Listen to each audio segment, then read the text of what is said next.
कक्षा सप्तम के सभी भैयाओं को सुप्रभात। आज हम हिंदी विषय में पाठ 3 हिमालय की बेटियां नामक पाठ का अध्ययन करेंगे। पाठ का नाम है हिमालय की बेटियां।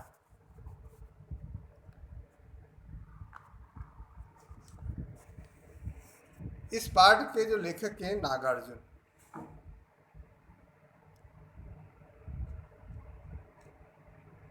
इस पाठ में नागार्जुन जो लेखक हैं उनके द्वारा हिमालय से निकली हुई नदियों के बारे में उल्लेख किया गया है, उनके बारे में बताया गया है। हिमालय से जो नदियां निकली हैं उनका सौंदर्य किस प्रकार का है और उस सुंदरता की ओर लेखक आकर्षित हुए और आकर्षण से उन्होंने हिमालय को पिता और नदियों को बेटियों के रिश्तों से उनकी तुलना की, उपमा दी, उनको बांधा। ऐसा हम इस पाठ के अंतर्गत पढ़ेंगे। नागार्जुन कहते हैं कि अभी तक मैंने उन्हें दूर से देखा था।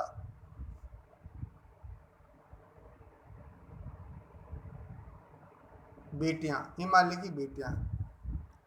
यह हिमालय की बेटियां जो है नदियों के लिए कहा गया। किसके लिए कहा गया? नदियों के लिए। तो कह रहे हैं कि अभी तक मैंने उन्हें दूर से देखा था। नदियों को बड़ी गंभीर, शांत, अपने आप में खोई हुई लगती थी।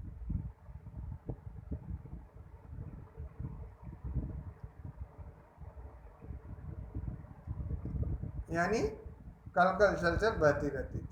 सम्भ्रांत महिला की भांति वे प्रतीत होती थी। ऐसा लगता था जैसे अच्छे कुल की महिला हो, जो शांत स्वभाव की, अपने आप में स्थिर रहते हुए गंभीर मुद्रा में अपना कार्य कर रही होती है।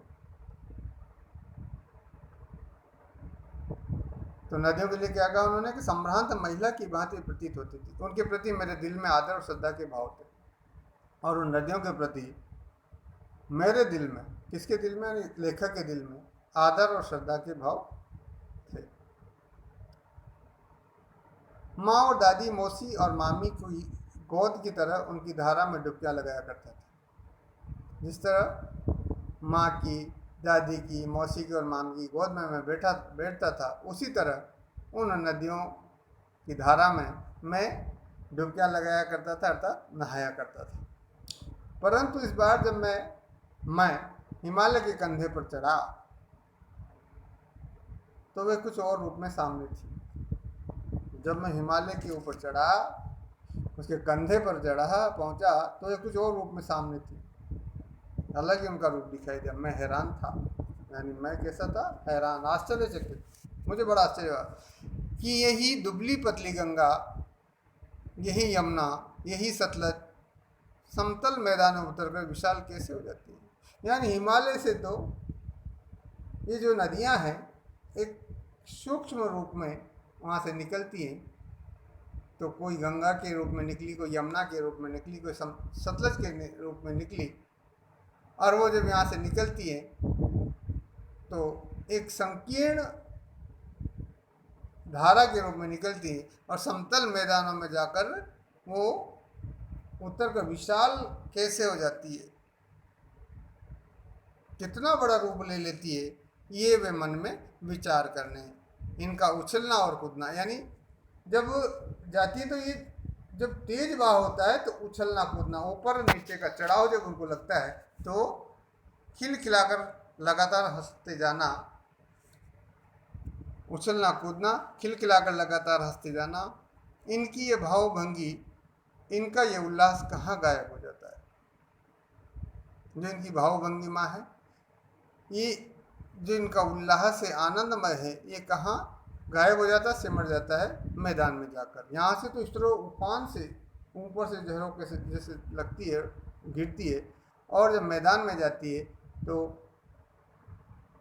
इनका जो उल्लास, इनका जो आनंद है, कहाँ समाप्त हो जाता है।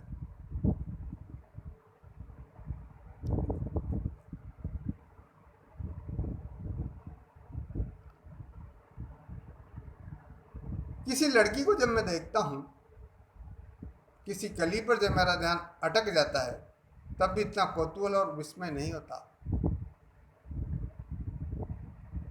यानी नदियां जो इतनी खुशी रहती थी, इतनी आनंदित रहती थी, पर जब ये मैदान में जाती हैं तो इनकी खुशी गायब हो जाती। ऐसा मुझे तब भी नहीं लगता था जब मैं किसी लड़की को देखता हूँ। किसी कली पर जब मेरा ध्यान अटक जाता है, यानी कोई कली जब खिलने के रूप में होती है और जब मेरा ध्यान उधर जाता है तो मैं रुक जाता है, अटक जाता है, तब भी इतना कौतूहल इसमें नहीं होता। यानी इतना कौतूहल कहते हैं जानने की जिज्ञासा, इच्छा, विस्मय, आश्चर्य। तो जब किसी कली पर जब मेरा ध्यान अटक जाता है, तब भी इतना कौतूहल, इतनी जानने की इच्छा मेरी नहीं होती, इतनी उत्सुकता मेरे अंदर नहीं होती, और विस्मय भी नहीं होता, आश्चर्य नहीं होता, जितना कि इन बेटियों की बाल लीला देखकर होती है। किस तरह है एक हिमालय से निकलकर मैदान में जाकर खिलखिलाकर हंसते हुई ये नदियाँ, कैसे इनकी खुशी गायब हो जाती है, कहाँ ये भागी जा रही हैं, इतने अथाह दौड़ती। वो कौन लक्ष्य है जिसमें इन्हें बेचैन कर रखा है, यानी कहाँ जानी इनकी, कहाँ इनका लक्ष्य, जहाँ जाकर इनको रुकना है, कहाँ दौड़ी जा रही हैं, इनका लक्ष्य क्या है जिसने इन्हें बेचैन कर रखा है। अपने महान पिता का विराट प्रेम पाकर भी अगर इनका हृदय अतृप्त है, महान पिता कौन, पिता कौन है नदियों के, हिमालय। किसको कहा है पिता, हिमालय को। और आप जानते हैं कि नदियों को तो माँ का रूप देते ही हैं, परंतु लेखक ने तो इन्हें जो है बेटियों का रूप दिया। क्या कहा, बेटियां। तो नदियां तो हमारी माता के समान है। तो कह रहे हैं कि अपने महान पिता का विराट प्रेम पाकर भी, अपने महान पिता हिमालय का एक विराट, विशाल, बड़ा प्रेम प्राप्त करके भी अगर इनका हृदय अतृप्त ही है, यानी भूखा है, तो वो कौन होगा जो इनकी प्यास मिटा सकेगा।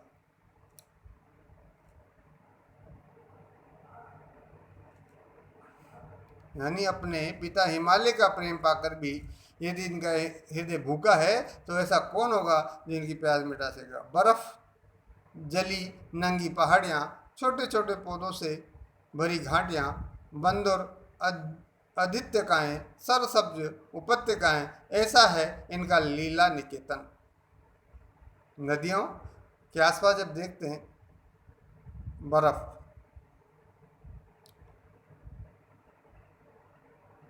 बर्फ से जली नंगी पहाड़ियाँ, छोटे छोटे पौधे से भरी घाटियाँ, आसपास छोटे छोटे पौधे घाटे उग जाते हैं। बंधुर आदित्यकाएँ, आदित्यकाएँ यानी पहाड़ी के जो ऊपर का जो समतल भाग है, वो सरसब्ज हरी भरी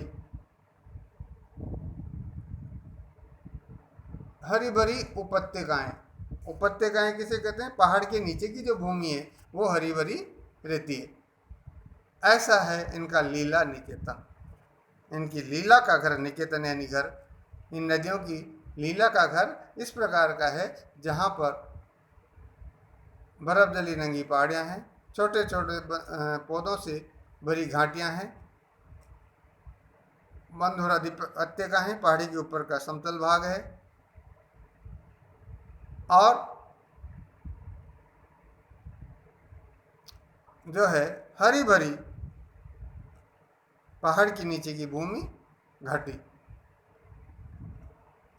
ऐसा इनका इनकी लीला का घर है। खेलते खेलते जब मैं जरा दूर निकल जाती है, खेलते खेलते जब ये जरा दूर निकल जाती हैं तो देवदार, चीड़, सरो, चिनार, सफ़ेदा केल के जंगलों में पहुंचकर शायद इन्हें बीती बातें याद करने का मौका मिल जाता होगा। खेलते खेलते जब जरा दूर तक जाती हैं तो देवदार, चीड़, सरो, चिनार, सफ़ेदा केल के जंगलों में पहुंचती है, शायद इन्हें बीती बातें याद करने का मौका मिल जाता होगा। कौन जाने ये बुढ़ा हिमालय अपनी इस नटखट बेटियों के लिए कितना सिर धुनता होगा। नटखट बेटियों के लिए, शरारती बेटियां किसको कहें? नदियों के लिए, जिनसे देवदार के पेड़, चीड़ के, सरों के, चिनार के, सफेदे के और केल के पेड़ों को पोषण मिलता है और वो बड़े बड़े हो जाते हैं। कौन जाने बूढ़ा हिमालय अपनी नटखट बेटियों के लिए कितना सिर धुनता होगा। यानी ये हिमालय इनके लिए कितना कुछ करता होगा, अपना सिर खपाता होगा। बड़ी बड़ी चोटियों से जाकर पूछे तो उत्तर में विराट मौन के सिवाय उनके पास और रखा ही क्या है। बड़ी बड़ी चोटियों से जाकर पूछे, उनसे जब पूछा जाए तो उत्तर में केवल विराट मौन, बहुत बड़ा मौन, कुछ नहीं बोलना, सिवाय उनके पास कोई रखा नहीं, यानी चुपचाप वे दिखाई देते हैं। सिंधु और ब्रह्मपुत्र, ये दो ऐसे नाम हैं,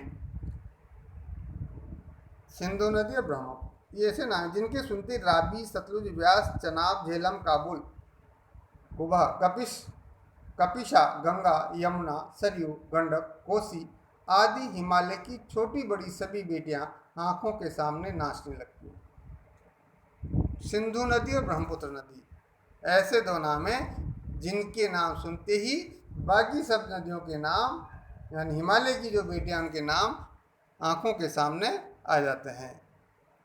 कौन कौन से नाम हैं? ये नदियों के नाम में कौन कौन सी नदियां हैं? रावी नदी, सतलुज, व्यास, चनाब, झेलम, काबुल, कपिशा, गंगा, यमुना, सरयू, गंडक, कोसी, ये आदि जो हिमालय की छोटी बड़ी नदियां हैं, ये सभी जो है हिमालय की बेटियों का नाम लेखक नागार्जुन ने दिया है। वास्तव में सिंधु और ब्रह्मपुत्र स्वयं कुछ नहीं है, उनका स्वयं का कुछ नहीं। दयालु हिमालय के पिघले हुए दिल की एक एक बूंद न जाने कब से इकट्ठा होकर इन दो महानदों के रूप में समुद्र की ओर प्रवाहित होती रही हैं। हिमालय को क्या कहा है? दयालु, यानी दयालु हिमालय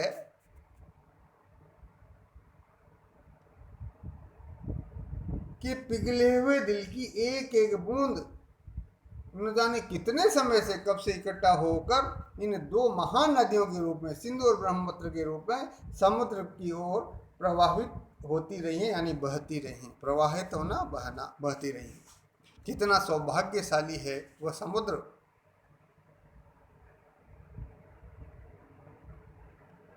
कितना सौभाग्यशाली है वह समुद्र जिसे पर्वतराज हिमालय की इन दो बेटियों का हाथ पकड़ने का श्रेय मिला, अवसर मिला, सौभाग्य मिला।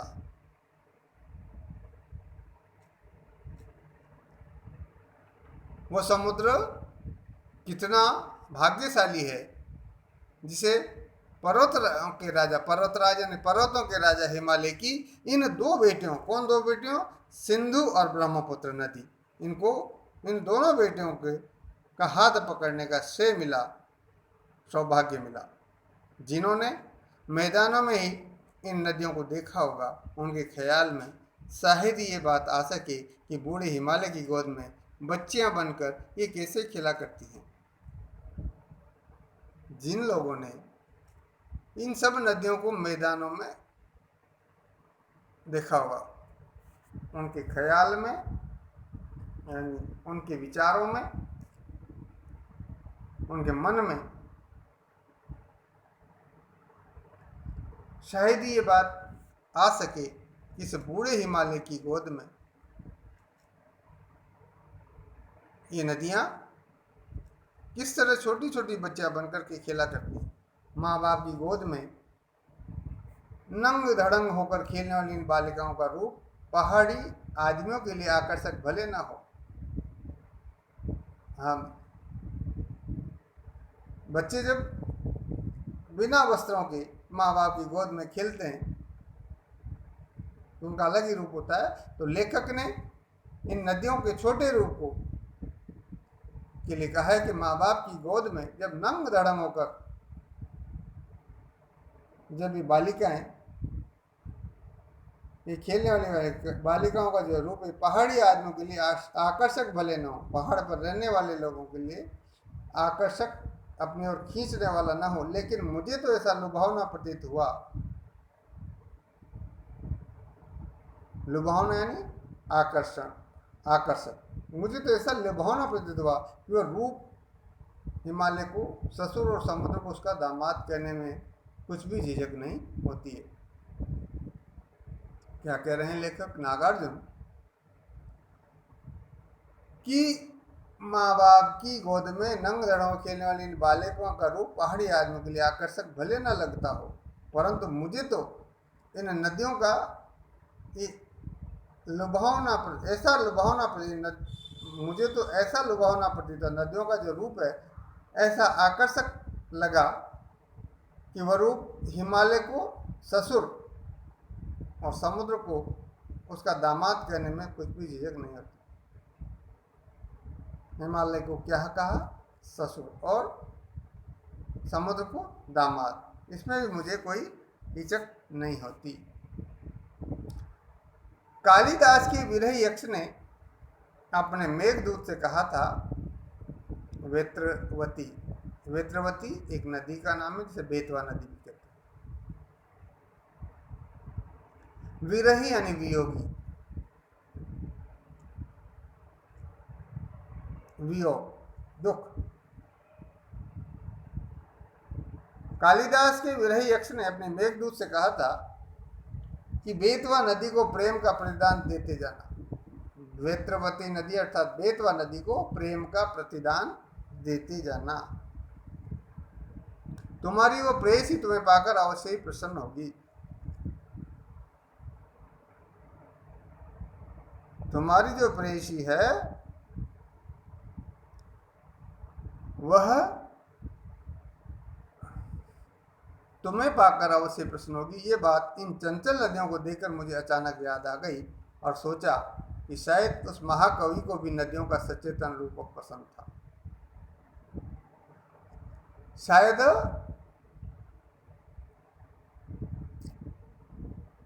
उस महाकवि को भी, कौन महाकवि? कालिदास को भी नदियों का सचेतन रूप पसंद था, नदियों का सजीव रूप पसंद था। दरअसल जो भी कोई नदियों को पहाड़ी घाटियों और समतल आंगनों के मैदानों में जुदा जुदा शक्लों में देखेगा, अलग अलग जुदा जुदा अलग अलग शक्लों में देखेगा, वह इस नतीजे पर पहुंचेगा कि उनका रूप सौंदर्य किस प्रकार भिन्न भिन्न होता है।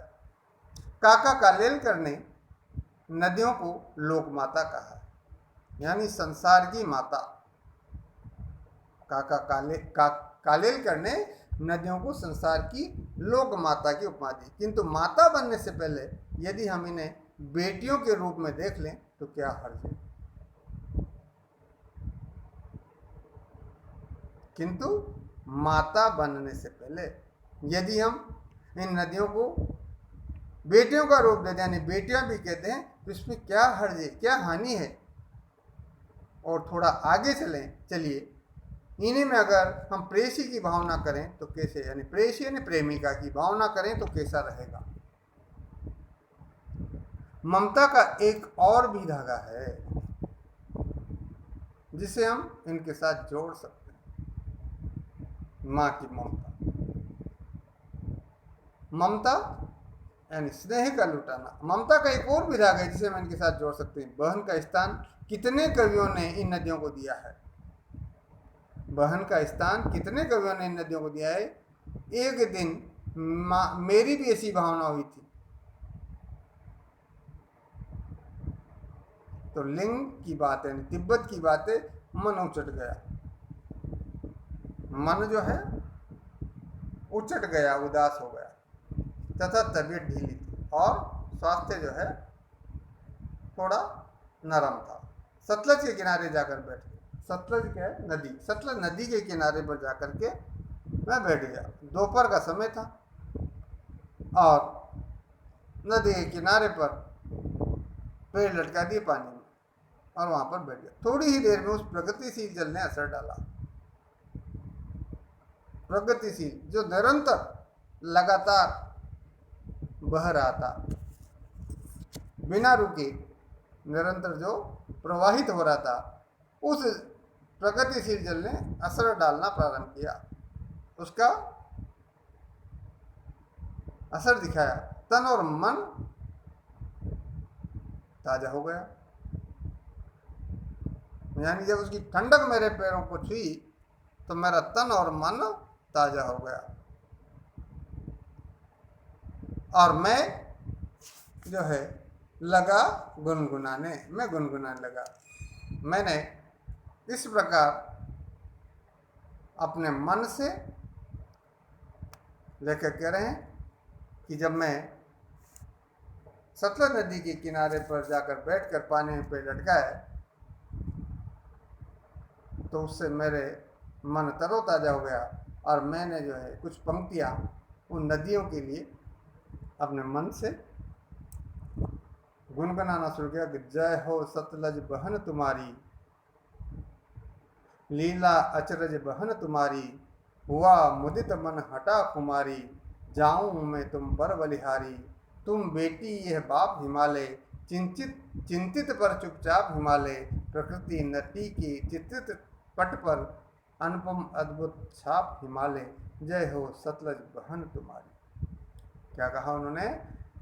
हे बहन सतलज तुम्हारी जय हो, जय जयकार हो। लीला अचरज बहन तुम्हारी, तुम्हारी जो लीला है अनोखी है, अचरज है, अनोखी है, अद्भुत है। हुआ मुदित मन हटा कुमारी, यहां बैठने से मेरा मन मुदित हो गया, प्रसन्न हो गया। हटा कुमारी, मेरे अंदर जो आलस्य पैदा हो रहे थे, जो मैं आलस्य के बोझ से दबा हुआ था और मैं मन को हल्का करने के लिए जब यहाँ आया तो मेरा मन प्रसन्न हो गया और मेरे आलस्य जो है समाप्त हो गए। जाऊं मैं तुम पर बलिहारी, मैं बार बलिहारी तुम पर जाऊं।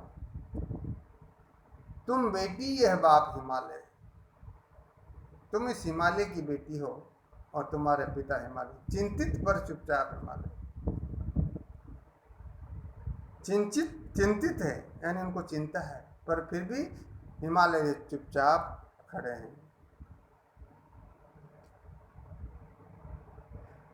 प्रकृति नटी के चित्रित पट पर अनुपम अद्भुत छाप हिमालय, प्रकृति की नटी के जो चित्रित अंकित जो पट है उस पर अनुपम अनोखा अद्भुत